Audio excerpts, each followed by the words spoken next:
Assalamualaikum warahmatullahi wabarakatuh. Perkenalkan, saya Cindy Vanelia Agustin dari kelompok 10 modifikasi perilaku dengan NIM 091. Di sini saya akan menjelaskan modifikasi dari peningkatan konsentrasi mengaji. Pelaksanaan modifikasi perilaku memerlukan pendekatan yang sistematis dan terstruktur untuk mencapai perubahan yang diinginkan. Langkah pertama dalam proses ini adalah melakukan asesmen awal yang berguna untuk menentukan target perilaku dalam proyek ini. Kami berfokus pada upaya meningkatkan konsentrasi mengaji. Seseorang klien yang berusia 19 tahun. Program ini dirancang untuk mengatasi distraksi yang dihadapi subjek saat mengaji, dengan harapan dapat menciptakan kebiasaan yang lebih produktif dan konsisten. Selanjutnya yaitu tahapan asesmen awal.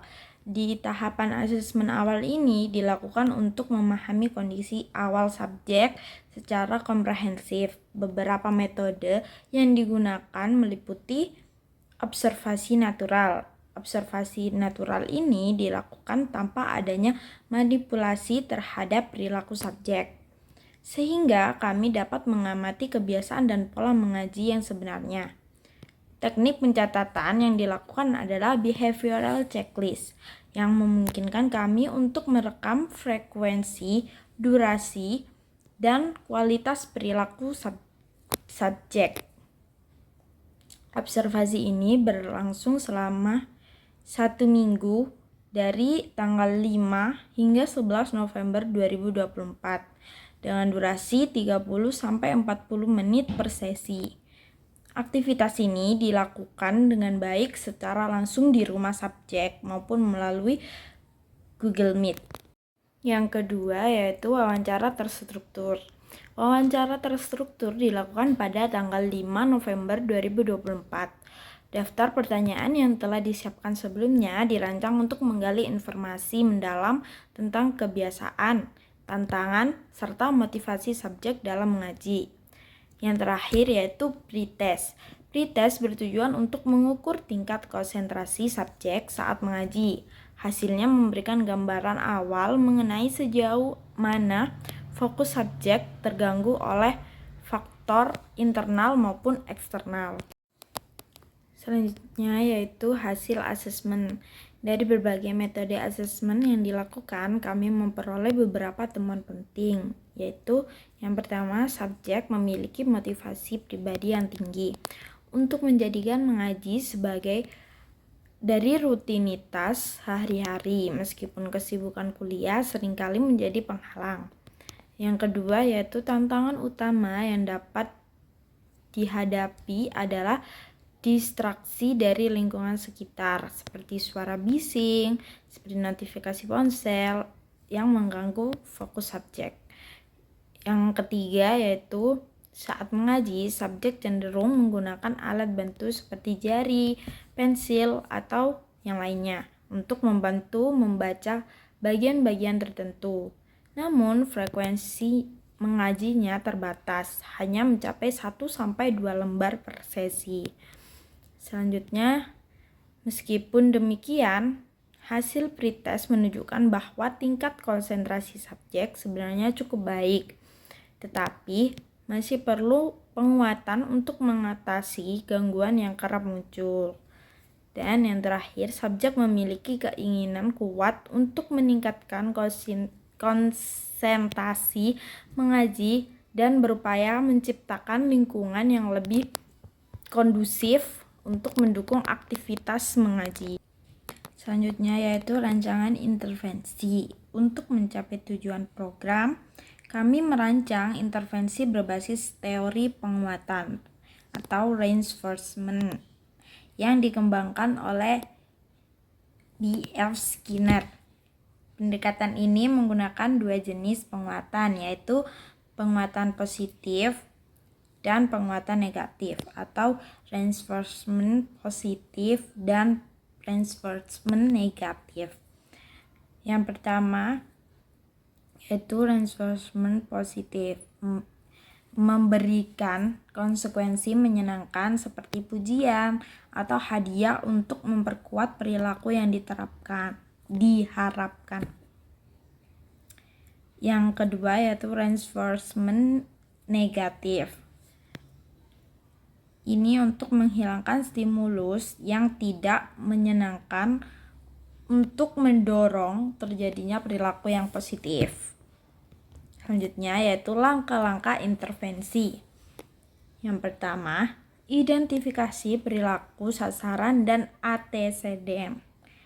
Bersama subjek, kami mengidentifikasi kebiasaan mengaji yang sudah ada, termasuk faktor-faktor pemicu atau antecedent tersebut yang mempengaruhi perilaku subjek. Selanjutnya yaitu yang kedua, penetapan tujuan spesifik. Kami menetapkan target frekuensi mengaji, yaitu jumlah lembar yang harus diselesaikan subjek setiap hari. Target ini disesuaikan dengan kemampuan dan kenyamanan subjek agar tetap realistis. Yang ketiga, diskusi penghargaan. Subjek dan modifikator mendiskusikan jenis penghargaan yang dapat termotivasi seperti kesempatan untuk scrolling media sosial atau mendapatkan pujian verbal. Yang keempat yaitu implementasi program.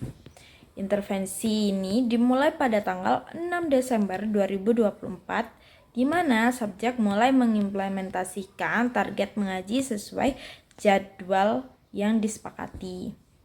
Penguatan positif dan negatif diberikan segera setelah target tercapai untuk memperkuat perilaku yang diinginkan. Yang terakhir, yang kelima yaitu pemantauan dan evaluasi. Progres subjek dipantau secara rutin selama 7 hari. Pada tanggal 18 Desember 2024, kami melakukan evaluasi untuk menilai keberhasilan program dan menentukan apakah perlu dilanjutkan modifikasi lebih lanjut. Yang terakhir yaitu hasil dan evaluasi program. Hasil evaluasi menunjukkan bahwa intervensi ini berhasil meningkatkan konsisten dari subjek dan kualitas mengaji subjek. Temuan utama. Yang pertama, frekuensi mengaji subjek meningkat dari 1 sampai 2 lembar per sesi menjadi rata-rata 3 lembar per sesi.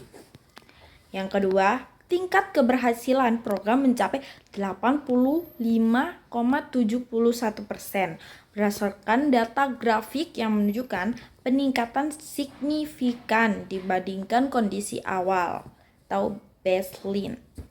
Yang selanjutnya, distraksi yang sebelumnya sering terjadi seperti gangguan dari notifikasi ponsel berhasil diminimalisirkan. Selanjutnya, subjek menunjukkan motivasi yang semakin kuat untuk menjaga kebiasaan mengaji secara konsisten, bahkan setelah intervensi berakhir. Keberhasilan program ini tidak terlepas dari perencanaan yang terstruktur, pelaksanaan yang disiplin, dan dukungan dari subjek yang memiliki keinginan besar untuk berubah.